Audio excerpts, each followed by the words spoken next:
خير رسول الله فاختار الرفيق الأعلى من الجنة. قبض رسول الله.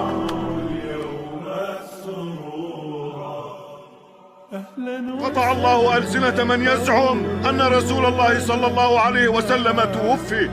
لا تعقلون ما أقول لكم. كفوا ألسنتكم فلا يتكلم أحد بموت رسول الله إلا ضربته. على رسلك يا عمر فأنصت. ألا تسمع ما يقول هؤلاء الناس؟ قد نافقوا يا أبا بكر. فإنه من كان يعبد محمدا فإن محمدا قد مات.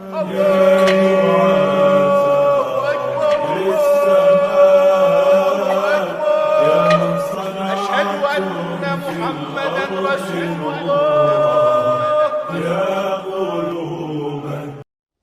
صحیح بخاری میں آتا ہے جب نبی علیہ السلام کی وفات ہوئی تو حضرت عمر نے تلوار نکال لی کہ میں اس کی گردن کاٹ دوں گا جو کہے گا کہ نبی علیہ السلام فوت ہو گئے. ان کا یہ عقیدہ تھا کہ جس طرح موسیٰ علیہ السلام 40 دن کے لیے کوہ طور پہ گئے ہیں، نبی علیہ السلام بھی ڈورمنٹ پوزیشن میں چلے گئے ہیں، واپس آ جائیں گے، کیونکہ انہوں نے نبی علیہ السلام سے سنا تھا کہ رومن اور پرشین امپائر گرے گی، تو وہ یہ فورس ہی کرتے تھے ابھی تو کسرا کی جنگیں ہم نے لڑی نہیں ہیں تو حضور اس سے پہلے کیسے دنیا سے جا سکتے ہیں. لیکن اللہ نے تو آپ کو پروفٹ بنوانا تھا نا، کہ آپ کے جانے کے بعد فتوحات کروانی تھی تاکہ پتہ چلے کہ پیچھے اللہ کھڑا ہے. اپنی زندگی میں تو بڑے بڑے بادشاہوں نے فتوحات کی ہیں. نبی علیہ السلام کی تو دعوت کا کلائمیکس حضرت ابوبکر اور پھر حضرت عمر عثمان علی کے دور میں جا کے ہوا ہے، جبکہ عرب قبائل بھی مرتد ہو گئے ہیں، تب بھی اللہ کے پیچھے سپورٹ تھی. والذی ارسل رسولہ بالہدی ودین الحق لیظہرہ علی الدین کلہ ولو کرہ المشرکون. اللہ نے اس کو دین کو غالب کرنا تھا. تو بخاری کے الفاظ ہیں، حضرت عمر نے کہا میں اس کی گردن اتار دوں گا. حضرت ابوبکر آئے، انہوں نے حضرت عمر کو دیکھا، اگنور کر کے سیدھا حجرہ عائشہ میں گئے، نبی علیہ السلام کے مبارک کفن کو ہٹا کے آپ کے ماتھے پہ بوسہ دیا اور کہا یا رسول اللہ آپ پہ 2 موتیں جمع نہیں کرے گا، ایک موت تو سب کے نصیب میں ہے، اب تو ہمیشہ کی زندگی آپ کو اللہ نے آخرت کی دے دی ہے. اور پھر باہر نکلے، حضرت عمر کو کہا کہ عمر بیٹھ جاؤ.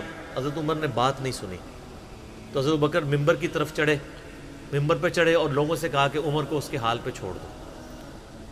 حدیث کے الفاظ ہیں کہ لوگ حضرت بکر کا ریگارڈ باقی اصحاب سے زیادہ کرتے تھے. حضرت عمر کو تنہا چھوڑ کے لوگ حضرت ابو بکر کی طرف متوجہ ہو گئے. پہلے وہ جو سارا میلہ ان کے گرد لگا تھا شفٹ ہو گیا. تو انہوں نے حمد و صلات کے بعد انہوں نے کہا اما بعد فمن کان یعبد محمدا فإن محمد قد مات. سر کلیجے پہ کتنا بڑا پتھر رکھا ہوگا حضرت بکر نے جملہ بولتے ہوئے کہ جو محمد کی عبادت کرتا تھا وہ جان لے کہ محمد کو موت آ گئی ہے. ومن کان یعبد اللہ، اور جو اللہ کی عبادت کرتا ہے وہ جان لے ان اللہ حی لا یموت، اللہ زندہ ہے، اللہ کو کبھی موت نہیں آئے گی. کیا توحید کی تعلیمات ہیں. حضور کی میت کے اوپر حضور کے فضائل نہیں بیان ہو رہے، توحید بیان ہو رہی ہے. Point to be noted. کیوں؟ سر پہلے نہیں انسانیت نے رسک لیا. دنیا کا سب سے بڑا شرک ایک پیغمبر کے نام پہ تو کھڑا ہوا ہے، عیسیٰ ابن مریم کے نام پہ. نبی علیہ السلام کو عیسیٰ ابن مریم نہیں اللہ نے بننے دیا. ایسے تربیت یافتہ وہ صحابہ جو کل تک آپ کے وضو کا پانی نیچے نہیں گرنے دے رہے تھے، آج وفات پہ کھڑے ہو کے فرضی خطبہ دے رہے ہیں. جو محمد کی عبادت کرتا تھا جان لو محمد کو موت آ گئی ہے، جو اللہ کی عبادت کرتا تھا جان لو اللہ زندہ ہے. پھر آیت بھی پڑھی، صرف فرضی جملہ نہیں بولا. آپ تو کہہ رہے ہیں شرک ختم ہو گیا. حضرت بکر جب شروع نہیں ہوا تھا اس وقت بھی کہہ رہے تھے کہ نبی علیہ السلام کو کسی نے خدا نہیں بنانا، کیونکہ بخاری کی حدیث ہے، دیکھنا میری شان کو اس طرح بلند نہ کرنا جس طرح عیسیٰ ابن مریم کو لوگوں نے کیا. میں اللہ کا بندہ اور اس کا رسول ہوں، مجھے اللہ کا بندہ اور اس کا رسول ہی کہنا. سر وارفتگی، دیوانگی، عشق کی ساری کیفیت حضور کی وفات کے بعد بالکل چینج ہوگی. صحابہ کی ہونا تو چاہیے تھا جو وضو کا پانی نہیں گرنے دے رہے تھے جا کے قبر کی مٹی چاٹنا شروع کر دیتے. ایسا نہیں ہوا. وہ تعلیمات کی باؤنڈریز کو کراس نہیں کرتے تھے. تو پھر انہوں نے آیت پڑھی سورہ آل عمران آیت نمبر 144 وما محمد الا رسول قد خلت من قبلہ الرسل افإن مات او قتل انقلبتم علی اعقابکم، محمد تو نہیں مگر ایک رسول ہی، اگر یہ فوت ہو جائیں یا دین جو جنگ میں قتل کر دیے جائیں، شہید ہو جائیں، کیا تم دین سے الٹے قدم پھر جاؤ گے؟ جو کوئی دین سے الٹے قدم پھیرے گا اللہ کا کوئی نقصان نہیں کرے گا، اور اللہ ثابت قدم رہنے والوں کو جزا دے گا۔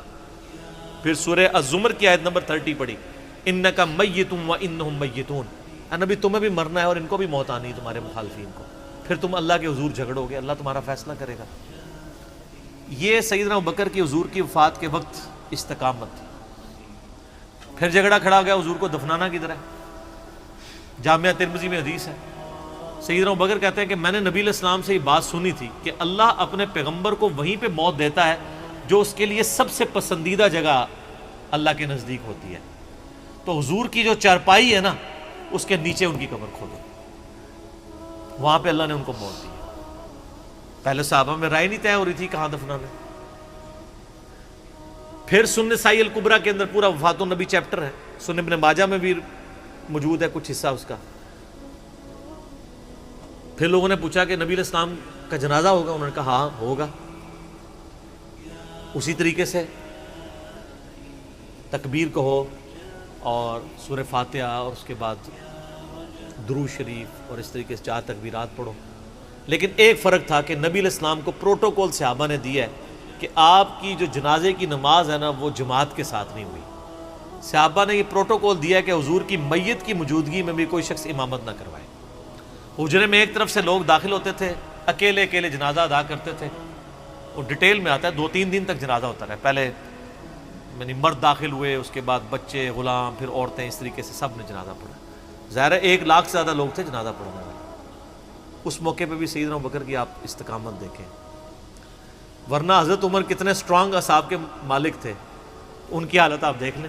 جب ضرورت پڑی ان کے مضبوط اصحاب کی تو کولیپس کر گئے، ابوبکر ہی کھڑے ہوئے ہیں۔ تو حضور کو پتا تھا نا میں نے مصلی پہ کسے کھڑا کرنا ہے، اور بخاری میں الفاظ ہیں جب مصلی پہ کھڑا کیا آپ فرمایا ابوبکر کے علاوہ سارے دروازے بند کر دو، صرف ابوبکر کے گھر کا دروازہ جو مسجد کی طرف کھلتا ہے، جو مسجد کا دروازہ ابوبکر کے گھر کی طرف ہے وہ کھلا رکھو، باقی سارے بند کر دو۔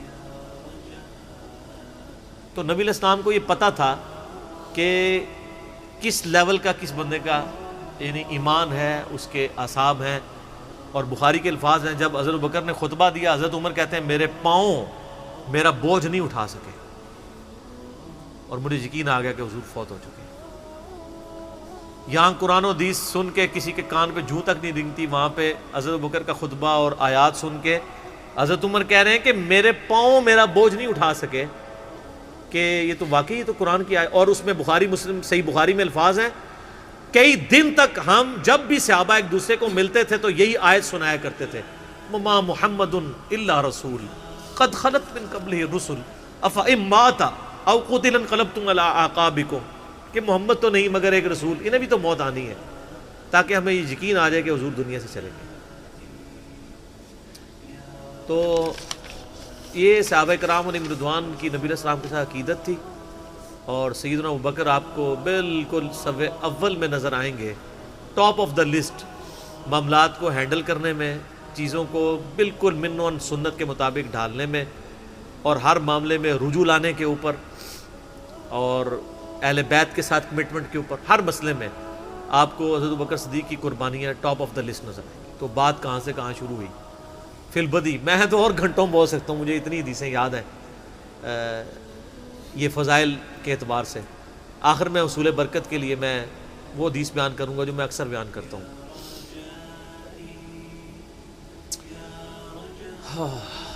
عبداللہ بن عباس رضی اللہ تعالیٰ عنہما کہتے ہیں، بخاری اور مسلم دونوں میں ہے، کہ سیدنا عمر کی میت رکھی ہوئی تھی اور لوگ آ کے ان کی میت پہ سلام پڑھ رہے تھے، اور اپنے اپنے انداز میں خراج تحسین پیش کر رہے تھے کہ اس شخص کی وجہ سے اسلام کو کیا عروج ملا۔ تو کہتے ہیں اتنے میں میں نے محسوس کیا کہ ایک شخص میرے پیچھے آ کے کھڑا ہوا اور اس نے میرے کندھے پہ یوں کونی رکھی، میری پیٹھ اس کی جانب تھی، اس نے کونی میرے کندھے پہ یوں رکھی، اور حضرت عمر کی میت سے مخاطب ہو کے کہنے لگا کہ اے عمر اللہ تجھ پہ رحم فرمائے، تو روئے ارض پہ ان لوگوں میں سے ایک شخص تھا کہ میری بھی خواہش تھی کہ میں ان اعمال کے ساتھ اللہ کے حضور پیش ہوتا، کہ اگر اللہ کے حضور پیش ہونے کے لیے مجھے بہترین اعمال چاہیے تو تیرے اعمال۔ ظاہر ہے رومن اور پرشین امپائر گری ہے، کس لیول کا عروج،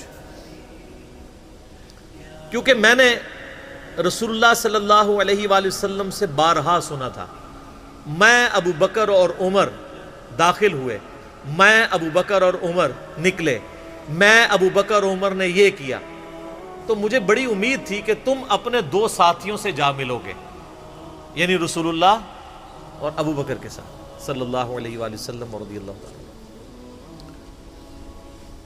تو یعنی نبی علیہ السلام کے بعد سیدنا ابو بکر اور پھر حضرت عمر بھی وہیں پہ پہنچ گئے۔ تو مجھے نبی علیہ السلام کے اس فرمان سے لگتا تھا جس طرح آپ اپنی زندگی میں کہتے تھے نا، میں ابو بکر عمر، میں ابو بکر عمر، میں ابو بکر عمر، مجھے پتا تھا تم نے جا کے انہی سے ہی ملنا ہے جا کے، اور دیکھ لیں قبر بھی پھر ساتھ بنی دونوں کی۔ تو عبداللہ ابن عباس کہتے ہیں کہ میں نے جب یوں مڑ کے دیکھا تو وہ سیدنا علی بن ابی طالب تھے جو حضرت عمر کی میت کے اوپر یہ کلمات پڑھ رہے تھے، میں ابو بکر اور عمر، میں ابو بکر اور عمر رضی اللہ عنہم اجمعین وعلیہم السلام اجمعین۔ اللہ تعالیٰ ہمارے دلوں میں خلفائے راشدین کی محبت، اہل بیت کی محبت راسخ فرمائے رضی اللہ عنہم اجمعین وعلیہم السلام اجمعین، اور قیامت والے دن حوض کوثر پہ ان کے ساتھ محشور فرمائے، آمین ثم آمین۔